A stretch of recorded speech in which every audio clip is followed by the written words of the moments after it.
গ্রামে একের পর এক আত্মহত্যা হচ্ছে, কিন্তু তার নির্দিষ্ট কোনো কারণ খুঁজে পাওয়া যাচ্ছে না। এদিকে 12 বছর আগে এই গ্রামের এক তান্ত্রিককে পুড়িয়ে মেরে ফেলা হয়েছিল। কেউ কেউ মনে করছেন এই খুনগুলো করছে সেই তান্ত্রিকের আত্মা, আবার কেউ মনে করছে এগুলো শুধুমাত্র আত্মহত্যাই। তাহলে চলুন দেখে নেওয়া যাক মূল ঘটনাটা কি। গল্পটি হরর মনে হলেও গল্পটি পুরো থ্রিলারে ভরপুর, তাই অনুরোধ করব শেষ পর্যন্ত দেখার জন্য। সিনেমার শুরুতে আমরা 1979 সালের ঘটে যাওয়া একটি ঘটনার ব্যাপারে জানতে পারি। রুদ্রবনাম গ্রামে ভেঙ্কটেশ নামে এক লোক একটি মৃত মেয়ে এবং তার স্ত্রীকে সামনে রেখে কোনো এক ধরনের মন্ত্র বা পুজো পাঠ করছে। আর এই কাজের ফলে চারদিকের পরিবেশ অন্যরকমের পরিবর্তন দেখা যায়। গ্রামের লোকজন বুঝতে পারে এই পরিবর্তন হচ্ছে তার করা তন্ত্রমন্ত্র বা কালো জাদুর জন্য। এতে তারা লোকটি ও তার স্ত্রীকে মারতে শুরু করে, কিন্তু তারা যেন কিছুতেই থামছিল না। গাছে বাঁধা অবস্থায় উচ্চারণ করে যাচ্ছিল একের পর এক মন্ত্র। এরপর সিদ্ধান্ত নেয় তাদেরকে মেরে ফেলার, কিন্তু বাবা মায়ের এই অবস্থা দেখে তাদেরকে বাঁচাতে চলে আসে তাদের সন্তান। সবাই মিলে ছেলেটিকে ঠেকিয়ে আগুনে পুড়িয়ে মেরে ফেলে ওই দুই লোকটিকে। আগুনে পুড়ে মারা যাওয়ার সময় অভিশাপ দিতে থাকে মহিলাটি। সে বলে খুব দ্রুতই এই গ্রাম কবরস্থানে পরিণত হবে। পরের দিন গ্রামপ্রধান ছেলেটিকে অনাথ আশ্রমে রেখে আসে, কিন্তু আমরা দেখতে পাই বাবা মায়ের মৃত্যুর প্রতিশোধ নিতে ছেলেটি কেমন যেন অস্থির হয়ে উঠছে। মনে মনে সে তার বাবা মায়ের মতো মন্ত্র পড়তে শুরু করে। ঘটনা পরিবর্তন হয়। 12 বছর পর একজন বৃদ্ধ লোক তার ক্ষেতে পাহারা দেওয়ার জন্য রাতে একাকী অবস্থান করছিল। হঠাৎই তার পাশে একটা কাক এসে ডাকতে শুরু করে। অনেকক্ষণ অপেক্ষা করেও যখন কাকটি যাচ্ছিল না, তখন সে নিজেই কাকটিকে তাড়িয়ে দেওয়ার জন্য উঠে আসে। আশ্চর্যজনকভাবে কাকটি লোকটির উপর হামলা করে বসে। পরদিন তার ছেলে এসে তার বাবাকে আর খুঁজে পায় না। এদিকে এক সপ্তাহ কেটে যায়। সূর্যা নামের একটি ছেলে তার মা ও তার ভাইকে নিয়ে এই গ্রামে বেড়াতে আসছিল। তারা এই গ্রামের জমির মালিক ছিল। তারা শহরেই থাকে, তাই গ্রামের লোকজন তাদের জমিতে একটি স্কুল স্থাপনের প্রস্তাব দিয়েছে। সেই বিষয়ে কথা বলার জন্যই গ্রামে তাদের আসা। হঠাৎ একটা মরা কাক এসে তাদের গাড়িতে আশ্রয় পড়ে। বিষয়টি যেন তাদেরকে সাবধান করে দিচ্ছিল যে সামনে না এগোতে। এদিকে গ্রামের প্রধান পূজারী তাদের কাছে থাকা একটি পুরাতন বইয়ের সাহায্যে সামনে আসা এক অনুষ্ঠানের সময় নির্ধারণ করছিল। তারা মূলত এই বিশ্বাসে গ্রন্থটি ব্যবহার করত যে তাদের যাবতীয় সব সমস্যার সমাধান এই গ্রন্থে লিপিবদ্ধ আছে। সূর্যা গ্রামে এসে তাদের দূরসম্পর্কের বোন পার্বতীর বাড়িতে আশ্রয় নেয়। আমরা দেখি পার্বতীর কানে কোনো একটা সমস্যা আছে। সে বারবার ওষুধ ব্যবহার করত। রাতে সূর্যা তার ভাইয়ের সাথে বাইরে বসে আড্ডা দিচ্ছিল। হঠাৎ সে কাউকে যেন একটি মুরগি চুরি করে পালাতে দেখে, কিন্তু তার মুখে কাপড় বাঁধা থাকায় তাকে স্পষ্ট দেখতে পায় না। কৌতূহলী হয়ে সে মেয়েটিকে ধরেই ফেলে এবং মুখের কাপড় সরিয়ে মেয়েটিকে বলে মেয়ে হয়ে চুরি না করাটাই ভালো। পরের দিন জমির বিষয়ে কথা বলার জন্য সূর্যা ও তার মা গ্রাম প্রধানের বাড়িতে যায়। খাওয়া দাওয়ার এক পর্যায়ে সূর্যা বুঝতে পারে গতকাল রাতে মুরগিচোর মেয়েটার শরীর থেকে যে সুবাস আসছিল, এই ঘরের মেয়ে নন্দিনীর গা থেকেও একই সুবাস আসে। সুযোগ বুঝে সূর্যা নন্দিনীকে গতকাল রাতের কথা জিজ্ঞাসা করে। নন্দিনী বলে ওই মুরগি আমার মুরগিকে লড়াইতে হারিয়ে দিয়েছিল, তাই আমি প্রতিশোধ নিতে এটি করেছি। আর এখন ওটা আমার পেটে। তুমি ভিতরে যে খাবার খেয়েছো চিকেনটা, সেটাও ওই মুরগির। এখন এসব কথা বলতে বলতে তারা একে অপরের প্রতি বেশি আকৃষ্ট হয়ে যায় আর পছন্দ করতেও শুরু করে দেয়। এর মধ্যে আমরা জানতে পারি নন্দিনীর মৃগী রোগ আছে, তাই তাকে প্রতি সপ্তাহে ইঞ্জেকশন দেওয়ার জন্য একজন ডক্টর রয়েছে। এদিকে কুমার নামের একটি ছেলেকে দেখা যায় যে অন্য গ্রাম থেকে তার প্রেমিকা সুধার সাথে দেখা করতে এসেছে। এই কুমারকে খুব ভালোভাবে মনে রাখবেন। এখানে সুধার পরিচয়টি আপনাদের দিয়ে দেই। সুধা হলো নন্দিনীর বাড়িতে যে মহিলাটি কাজ করে তার মেয়ে।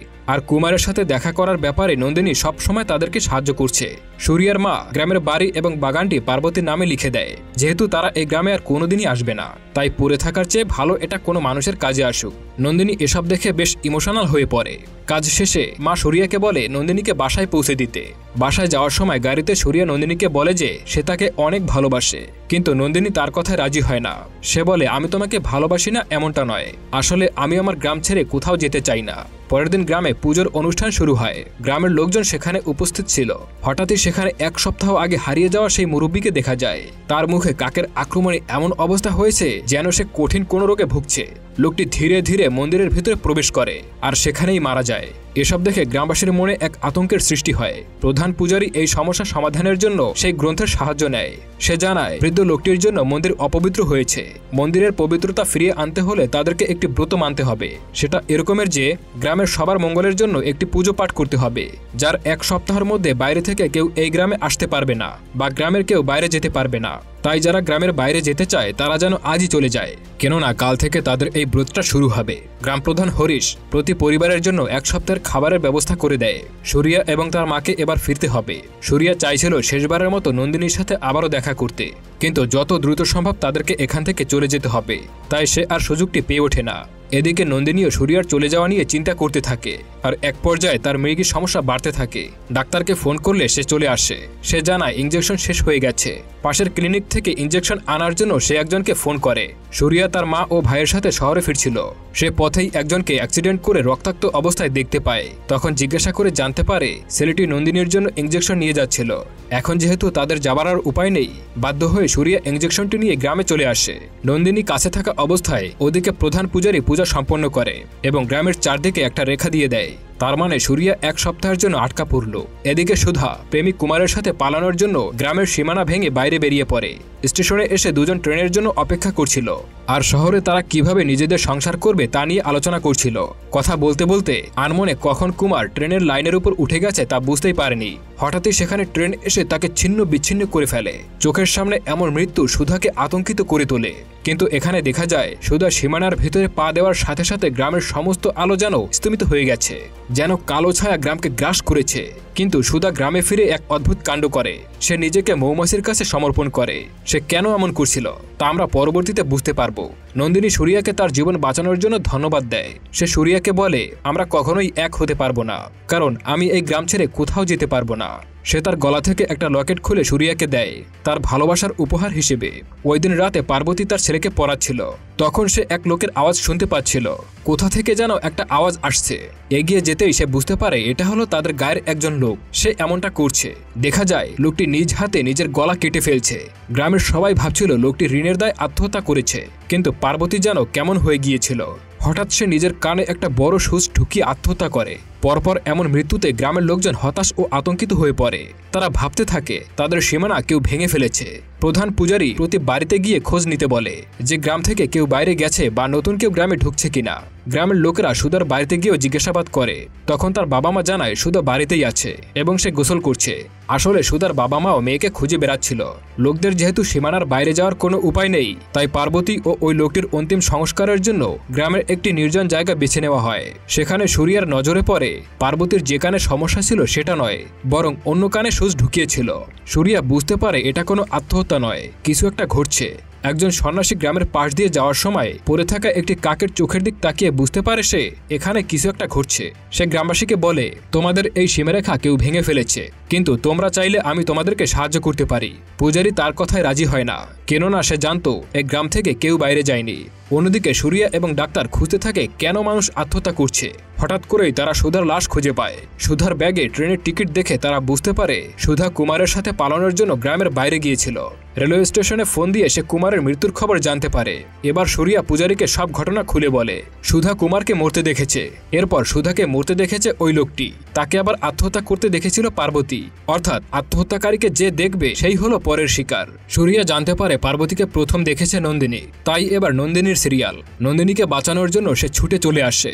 সুরিয়া কিছু বলার আগে নন্দিনী কুয়োর মধ্যে লাফ দেয়। কোনো মতে তাকে বাঁচানো যায়। এবার সবাই ভাবতে থাকে এটা ওই মহিলার আত্মা, যাকে আমরা 12 বছর আগে গল্পের শুরুতে পুড়িয়ে মারার কথা বলেছিলাম। মরার সময় ওই মহিলার অভিশাপের কথা গ্রামের সবাই ভাবতে থাকে।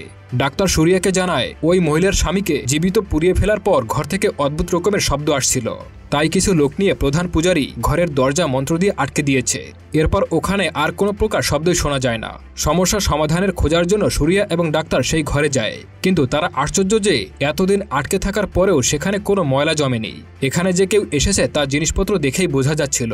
সুরিয়া সেখানে ভেঙ্কটেশ নামের সেই লোকটির একটা লেখা বই খুঁজে পায়। সেখানে লেখা ছিল মৃত আত্মাকে নির্দিষ্ট সময়ের জন্য অন্যের শরীরে প্রবেশ করানো যায়। অন্যদিকে পূজারী সকলকে ডেকে বলে নন্দিনীকে এমন একটি আবদ্ধ জায়গায় পুড়িয়ে মারতে হবে যাতে তার মৃত্যু কেউ দেখতে না পায়। এতে করে হয়তোবা অভিশাপ থেকে রেহাই পাওয়া যাবে।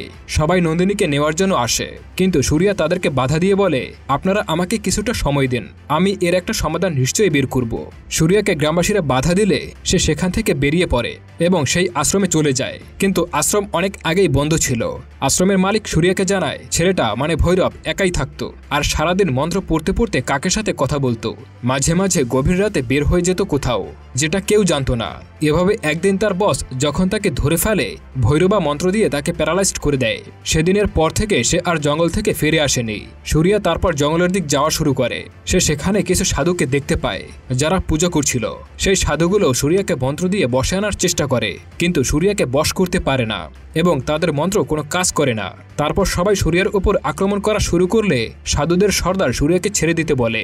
এই সেই সাধু যে গ্রামের লোকদেরকে সাহায্য করতে চায়। সূর্যার সব কথা শুনে সাধু বলে, এই যুগে এরকমের সিদ্ধি লাভ করা অনেক অসম্ভব, সুতরাং নিশ্চয়ই সে এমন জায়গায় আছে যা সবার চোখের আড়ালে রয়েছে।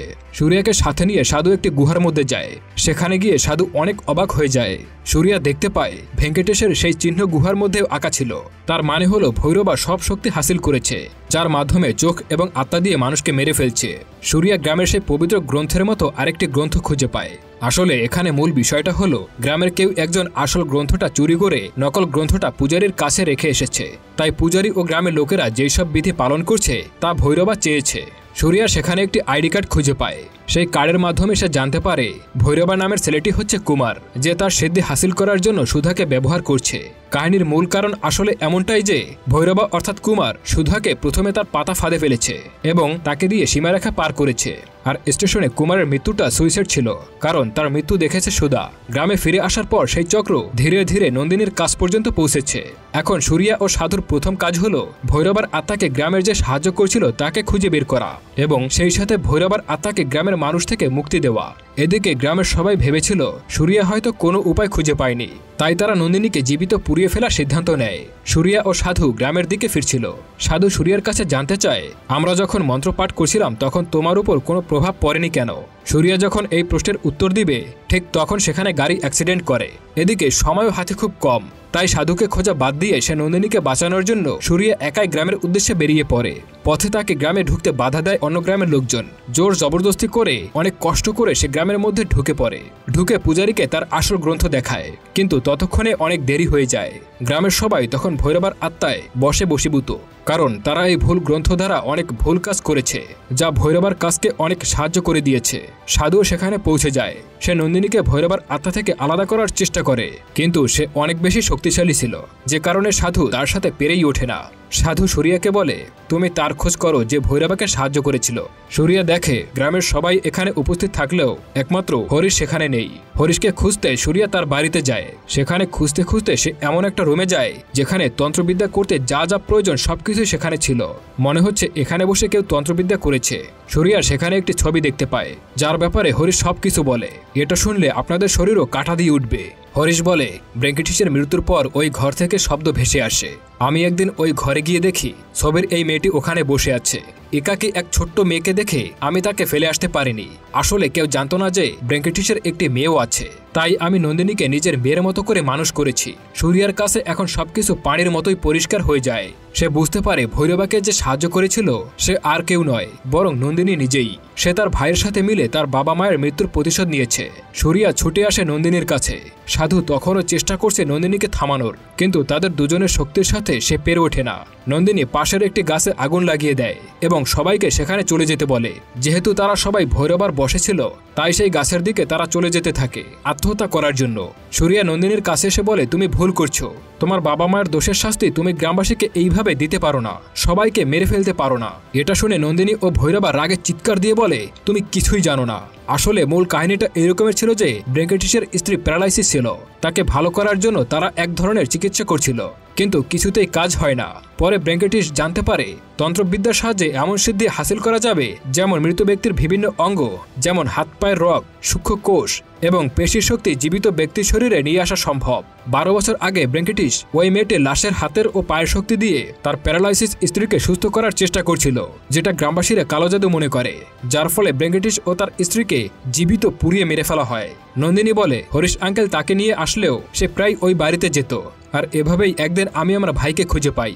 আমরা দুজনে মিলেই ওই পবিত্র গ্রন্থ নকল গ্রন্থ তৈরি করি, যা এখন পূজারীর কাছে আছে। সূর্যা তখন বলে, গ্রামের লোকজন সত্যটা না জেনে তখন ভুল কাজ করছে। তুমি তো সব জেনেও ভুল কাজ করছো, তাই তাদেরকে মারতে হলে প্রথমে তোমাকে আমাকে মারতে হবে। কিন্তু আমি জানি তুমি আমাকে ভালোবাসো, তাই তুমি এটা কোনোভাবেই করতে পারবে না। নন্দিনী বলে, আমি তোমাকে ভালোবাসি না। এর মধ্যেই ভৈরবার আত্মা সূর্যার উপর আক্রমণ করে, কিন্তু সূর্যার উপর কোনো কিছুই কাজ করছিল না। কারণ নন্দিনী সুরিয়াকে যে লকেটটি উপহার দিয়েছিল সেটা ছিল ব্র্যাঙ্কিটিসের তৈরি করা তার স্ত্রীর জন্য মন্ত্রসিদ্ধ রক্ষা কবচ। সেজন্য জঙ্গলের সাধুরাও সুরিয়াকে বশ করতে পারেনি। সুরিয়া এবার নন্দিনীকে থামানোর জন্য নিজেই নিজেকে ছুরি দিয়ে আঘাত করে। নন্দিনী ছুটে আসে সুরিয়াকে থামানোর জন্য। নন্দিনী তাকে বলে, তুমি আমাকে থামালেও আমার ভেতরে জ্বলা প্রতিশোধের আগুন তুমি নিভাতে পারবে না। সুরিয়া হঠাৎ করেই একটা সিদ্ধান্ত নিয়ে নেয়। সে নন্দিনীর পিঠে ছুরি বসিয়ে দেয়। নন্দিনী সুরিয়াকে তার ভালোবাসার কথা জানিয়ে মারা যায়। সাথে সাথে ভৈরবার আত্মাও মুক্তি পেয়ে যায়। গ্রামের লোকজন জ্ঞান হারিয়ে বেহুশ হয়ে যায়, কারণ তারা ভৈরবার বশ থেকে মুক্তি পায়। মুভির শেষে আমরা দেখতে পাই সুরিয়ার চোখে এক অদ্ভুত আলো, আর এভাবেই মুভিটি শেষ হয়ে যায়। তো বন্ধুরা, আজকের মুভিটি আপনাদের কেমন লাগলো অবশ্যই কমেন্ট করে জানাবেন। আর গল্পটি এতক্ষণ দেখার জন্য অসংখ্য ধন্যবাদ।